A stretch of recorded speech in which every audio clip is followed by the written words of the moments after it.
నమస్కారం. హరిహర టీవీకు స్వాగతం. కురుక్షేత్ర యుద్ధభూమి. ఒకవైపు లక్షలాది సైనికులు, మరోవైపు ధర్మం కోసం జరిగే మహాసంగ్రామం. అలాంటి సమయంలో ప్రపంచ చరిత్రలోనే అత్యంత గొప్ప ఆధ్యాత్మిక గ్రంథం జన్మించింది. అదే భగవద్గీత. యుద్ధభూమిలో తన తాత, గురువు, బంధువులు, స్నేహితులను చూసి గాంధీవాన్ని నేలపై పడేసి నేను యుద్ధం చేయలేను అని నిరాశలో కూర్చున్న అర్జునుడికి సారథిగా ఉన్నటువంటి శ్రీకృష్ణ పరమాత్మ ఇచ్చినటువంటి జీవన బోధే భగవద్గీత. కేవలం అర్జునుడికే కాదు, యుగ యుగాలకు మానవాళికి మార్గదర్శకంగా నిలిచిన మహోన్నత జ్ఞాన సంపద.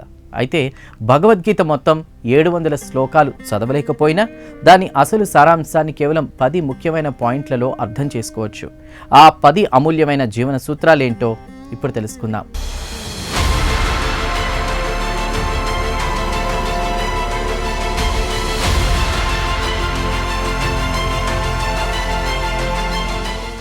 భగవద్గీతలో శ్రీకృష్ణుడు చెప్పిన మొదటి గొప్ప సత్యం, మనిషి శరీరం నశించవచ్చు, కానీ ఆత్మకు మరణం లేదు.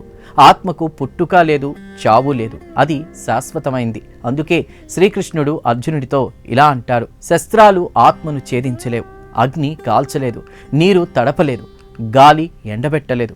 మనిషి నిజంగా శరీరం కాదు. ఆత్మ అనే సత్యాన్ని గుర్తించినప్పుడు భయం దూరం అవుతుంది. ఆత్మ ఎప్పుడూ అమరమైనది. ఫలాపేక్ష లేకుండా కర్మ చేయాలి. ఇది గీతలో అత్యంత ప్రసిద్ధమైన సందేశం. ఈ రోజుల్లో చాలామంది ఫలితం గురించి ఆలోచిస్తూ బాధపడుతున్నారు. పరీక్ష రాస్తే ర్యాంక్ వస్తుందా, ఉద్యోగం వస్తుందా, వ్యాపారం లాభం ఇస్తుందా? కానీ శ్రీకృష్ణుడు చెప్పింది వేరే. నీ పని నువ్వు చెయ్యి, ఫలితం గురించి ఆందోళన చెందకు. ఫలితం నీ చేతిలో ఉండదు, కర్మ మాత్రమే నీ చేతిలో ఉంటుంది. ఇదే కర్మయోగం. స్వధర్మాన్ని ఎప్పుడూ విడిచిపెట్టకూడదని భగవద్గీత చెప్తుంది.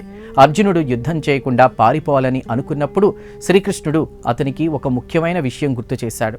నీవు క్షత్రియుడివి, ధర్మాన్ని కాపాడడం నీ కర్తవ్యం. అంటే ప్రతి వ్యక్తికి జీవితంలో ఒక బాధ్యత ఉంటుంది.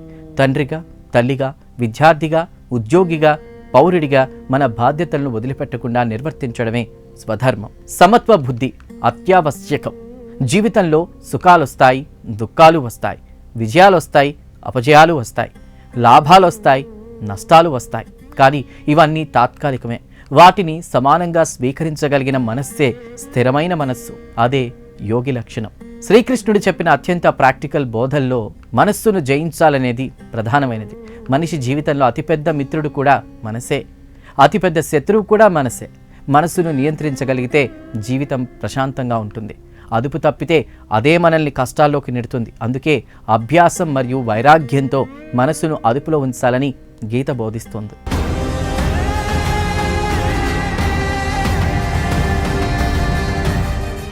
భగవంతుణ్ణి చేరుకోవడానికి ఎన్నో మార్గాలున్నాయి, కానీ వాటిలో అత్యంత సులభమైంది భక్తి.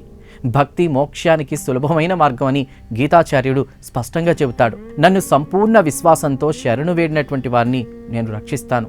అందుకే గీతలోని ప్రసిద్ధ శ్లోకం సర్వధర్మాన్ పరిత్యజ్య మామేకం శరణం వ్రజ అంటే అన్నింటినీ విడిచి నన్ను శరణు వేడు, నేను నిన్ను అన్ని పాపాల నుంచి విముక్తి చేస్తాను అంటాడు శ్రీకృష్ణుడు. ప్రపంచం 3 గుణాలతో నడుస్తుంది: సత్వగుణం, రజోగుణం, తమోగుణం. మన ఆలోచనలు, మన ప్రవర్తన, మన జీవన విధానం ఇవన్నీ కూడా ఈ గుణాల ప్రభావంలో ఉంటాయి. కానీ వీటన్నిటిని అధిగమించి గుణాతీత స్థితికి చేరుకోవాలని గీత బోధిస్తుంది. త్రిగుణాలను అధిగమించడమే ఆధ్యాత్మిక ప్రగతికి నిజమైన మార్గం. జ్ఞానం కంటే గొప్పది ఏదీ లేదని గీత బోధిస్తోంది. అజ్ఞానం చీకటైతే జ్ఞానం వెలుగు. మనం ఎవరం, ఈ జన్మ ఎందుకు, జీవిత లక్ష్యం ఏంటి అనేటువంటి ప్రశ్నలకు సమాధానం తెలుసుకోవడమే నిజమైన జ్ఞానం అని శ్రీకృష్ణుడు చెబుతాడు.